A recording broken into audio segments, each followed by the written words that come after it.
Hi, welcome back to the Recovery Program. You are now in the Emotional Expression module of Recovery Phase 3. Here we will talk about relationship between the need to express emotions and mental health issues. Expressing emotions is integral to feeling whole and alive. It is important to have deep and rich relationships. The ability to feel, appropriately express, and receive emotions has a phenomenal impact on one's quality of life. Learning to express yourself fully will deepen your sense of aliveness and connection to the world.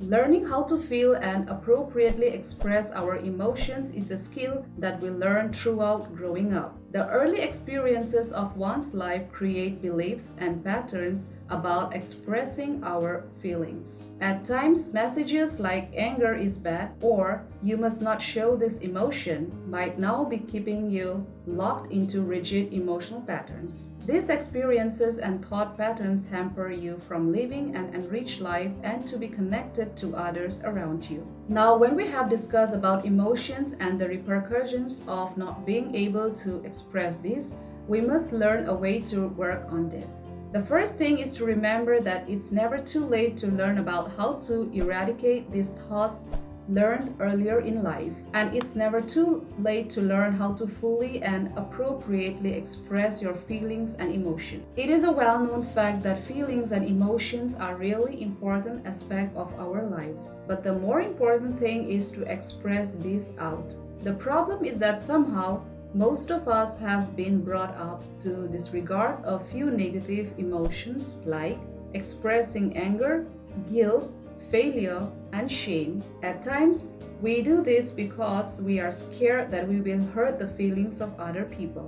The result of this suppression might be anxiety, phobias, depression, and restlessness. Somebody else might adopt a negative and pessimistic outlook of life. But why would somebody not express one's feelings? Well, emotions, feelings, these are complicated things and it is hard to identify them. Sometimes, even if we identify them, it becomes hard to express them. Consequently, it is of utmost importance to rightly identify and express your emotions. So let us now talk about a few tips and tools to identify and express your emotions and feelings. Unexpressed emotions and feelings manifest themselves through several types of bodily and psychological responses. For example, unidentified anxiety that occurs in absence of any obvious reason could be because of uncertainty or due to anticipation of a negative outcome. People who worry too much are usually insecure in life and are concerned about bad things happening to them. This kind of thought process gives rise to anxiety. These feelings carry a charge of energy, and when we try to hold in that energy and do not express it out, we feel tension and vague anxiety. When one hangs on to the feelings of sadness and lack of enthusiasm for a long time without venting it,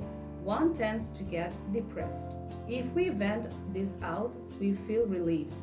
Likewise, one cannot hold in the positive emotions as well, such as enthusiasm and excitement, as this can also make you anxious. Also, it has been said that when we hold back our feelings, it can also lead to tension in specific muscle groups. Like anger can be held in by tightening many different muscle groups. Fear can be held in tightening up of muscle group in the stomach and diaphragm area. Anger can be suppressed by tightening the back of your neck and shoulders. So it is important to identify your feelings that you are not holding these by tightening your muscle groups. Now, when we have learned to identify the emotion, let us start with learning how to express them. First and foremost is to share your emotions. Talk about your feelings with a trustworthy person like a family member, some friend, or maybe some professional counselor. It could be anybody who is ready to share your emotions without judging or evaluating you. Somebody who encourages you to express your emotions and not just listen to them. It is healing to be able to talk about your feelings, and by getting an outlet to this, you might feel relieved and relaxed. Writing down these emotions will be the next in the list. It is not always possible to find somebody with whom you may share your feelings. In such a case, it is recommended to vent out the feelings by writing them. Just make a journal and write down how you are feeling today. It would be further better if you can review the journal and see if there is any specific pattern. This is a very healthy outlet of your feelings. One may also engage oneself in some form of creative art work, poem writing, or any other way so as to be able to express and vent out feelings in a healthy manner.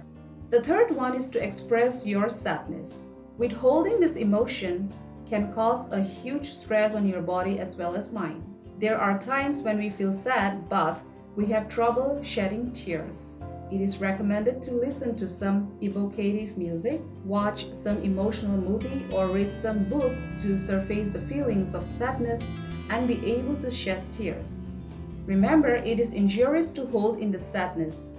It can hurt you in many ways, so just vent it and get free of this emotion. Last in the list is discharging anger. Anger can range from anywhere between mild irritation to extreme fury. Anyone who is angry and upset tends to become more and more preoccupied with his or her own fears and phobias that lead to anxiety. Often, it is seen that people are not aware of these feelings of anger and anxiety. Also, not being able to express your anger or dislike can have similar effects. Now, the question that comes up in one's mind is it right to be angry? Well, it is right to be assertive and express your likes and dislikes clearly. Therefore, it is very important to learn to identify your feelings. Remember that we are aiming at is improvement, not perfection. Relearning how to feel and express appropriately is a skill, and like any other skill needs practice before it becomes fully internalized. This concludes our discussion on the importance of emotions and feelings in the journey to recovery. Hope you enjoyed this discussion. Looking forward to see you for our next session. Thanks for giving your time.